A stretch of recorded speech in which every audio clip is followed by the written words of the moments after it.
The next study that we'll be looking at is Hancock's Language of Psychopaths from 2011. It's the counterpart study to GOLD, and they are both in the individual differences area of psychology. So this is the modern study comparatively. Individual differences are always a bit difficult to compare, but we'll go into that a little bit later. Let's get into it.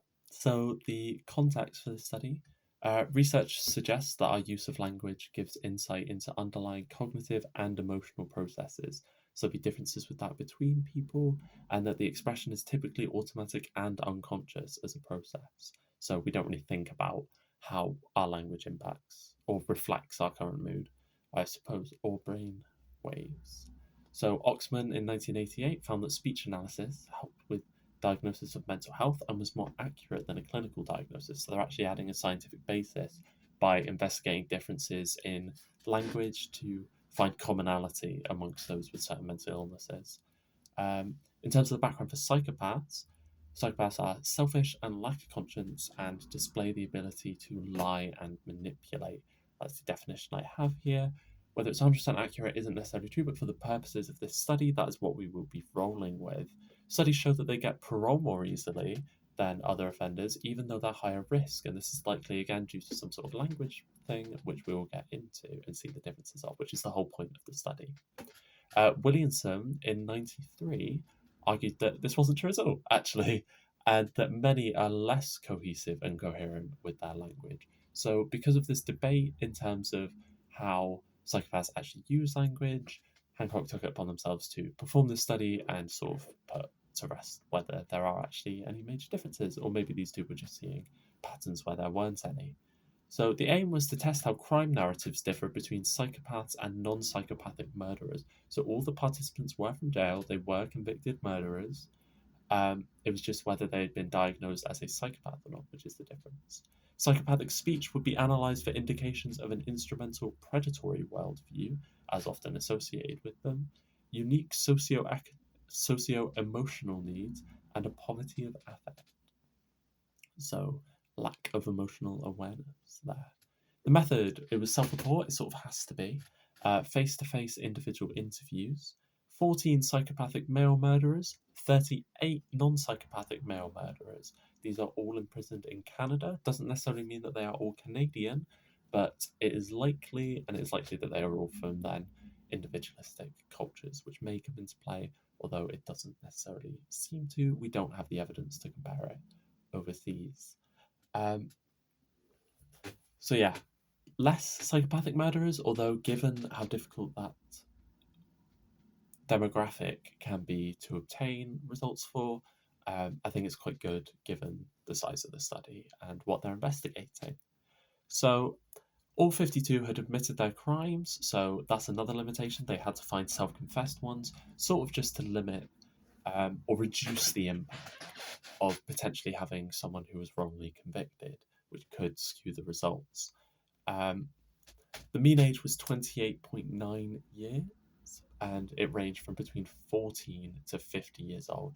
Now, you may have noticed that there are no female murderers here, which is a problem with generalizability we will get to later. The time since crime committed was similar. The mean time was 11.87 years for the psychopaths and 9.82 years for the non-psychopaths. So they had quite a while to reflect on their actions, although I imagine the 14-year-old hadn't had too long.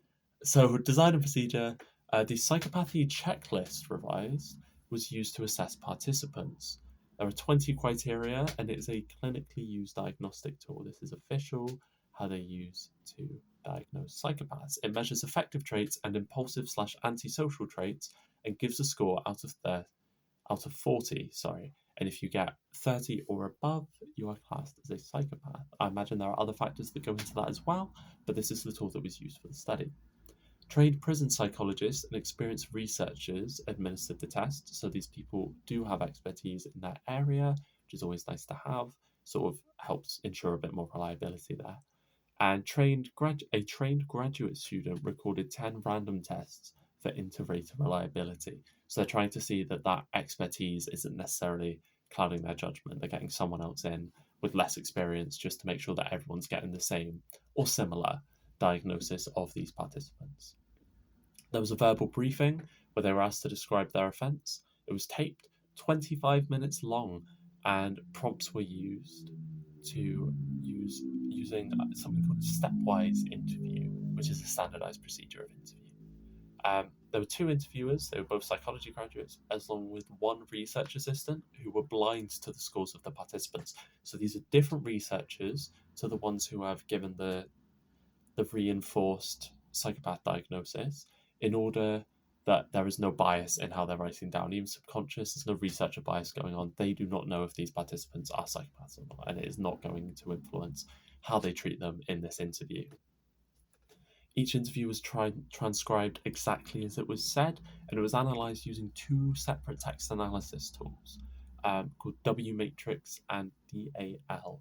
Whether you need to know these specifically, I doubt it, but knowing that two text analysis tools were used, standardized, it's not just up to someone's interpretation, is very useful. W Matrix analyzes parts of speech and semantics, whereas DAL analyzes emotion, stuff like positivity, intensity, and the imagery used.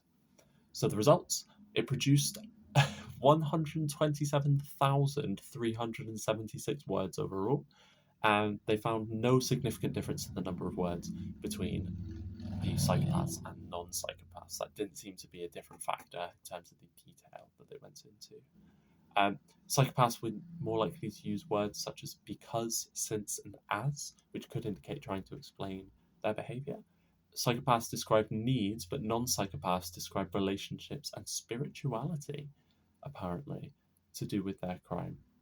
Psychopaths also use the past tense more, suggesting further distancing from that crime, and more psychologically distanced as well. Oh, there we go. With more callousness and less empathy, which are traits heavily associated with psychopaths, and it's being seen in their language here.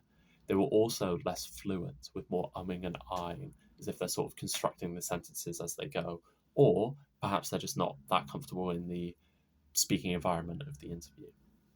So, in conclusion, the conclusions that were made, psychopaths are more likely to view their crimes as the logical outcome of a plan and are more likely to focus on their own basic physiological needs. They were overall less emotional and less positive in their speech and were more emotionally detached from their crimes. So, again, sort of traits that you would associate with psychopaths anyway, which can make it quite nice to remember. Just more focused about themselves, treating it more detached, more as just an event that happened rather than how someone with a bit more emotional awareness may feel remorse or at least be more emotionally invested. It's more so just seen as something they've carried out to achieve some goal, much like heading to the shop or any other daily occurrence that could happen. To evaluate the study, it's a fairly good study, this one, to be completely honest. Lots of detail, it was in depth, lots of qualitative data. The richness of language was analysed rather than just noting down like purely qualitative how many type of word A was used, for example. Privacy and confidentiality, none of their identities were revealed for this. They got fully informed consent, tailored to each, and a full briefing. So they made sure that each participant knew exactly what they were getting into, and they kept their identities hidden the whole time, which is very useful, especially with people who are already imprisoned and have been incarcerated, classed as dangerous. They are still people, and it is still important to get consent and obey the ethical guidelines. It was fairly ecologically valid. There's no leading questions, thanks to that structured interview type that we were going on about. And it does have concurrent validity with the previous studies that were mentioned in the context. So overall, because it was recalling the experience, that validity overall is fairly high, which is quite nice. The sample is small. It's good for psychopaths and non-psychopaths, like getting murderers to partake in a study can be difficult.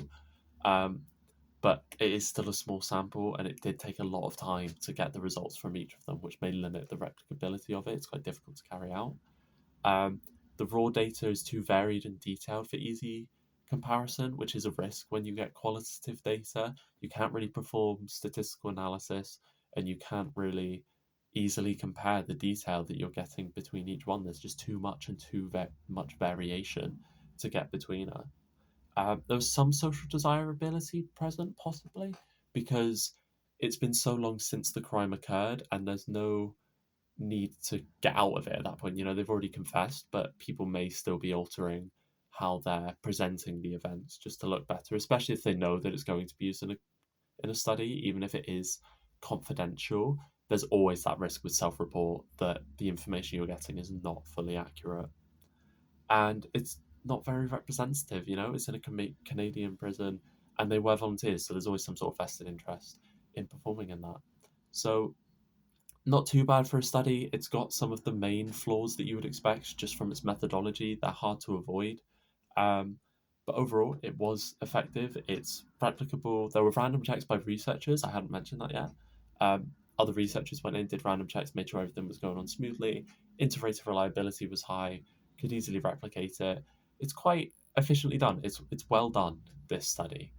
Um, so yeah, overall, not too bad to remember. Psychopaths, they behave as you might expect, and that will happen based on it was 2011, may have fed into possibly outshone nowadays, but the fact that it has that concurrent validity with the older studies, which are where our stereotypes are based on, does help with the memorability a bit, I think, anyway. So it sort of is deterministic. If you think about it, it's saying if you fall into this psychopathy diagnosis, then your speech will be different to that of someone else, and you cannot impact that, which in turn makes it not particularly nature nurture based because it's not looking into the causes of psychopathy, which could be interesting to look into, and I'm sure many studies do that. But this one doesn't necessarily fall on either side of it as such. And then any other debates, it is ethically sound. There could be an argument made for social sensitivity because if you find that people who speak like this are more likely to be classed as psychopaths, or sorry, if you do a study where you find that psychopaths are more likely to speak in a certain way, you could then risk other people who speak in that certain way being seen as psychopaths, which is definitely an element of social sensibility, social sensitivity, sorry, um, which isn't the best. But in terms of modern day impact, it hasn't really had that much of a widespread issue, as far as I'm aware, in terms of that as an outcome, which is good. It is beneficial to know about these things, and it is important to look into. So, for a social sensitivity question, you can use this as an example of the risks of performing socially sensitive research, whilst also outlining that further understanding psychopaths can be useful in identifying and potentially rehabilitating them by knowing more about how their language works and then potentially how their brains work. So there are definitely uses there, and it does fit in quite well with those debates that I've just mentioned. So hopefully that was useful, and I'll get onto some other studies soon once my throat recovers. Cheers, guys.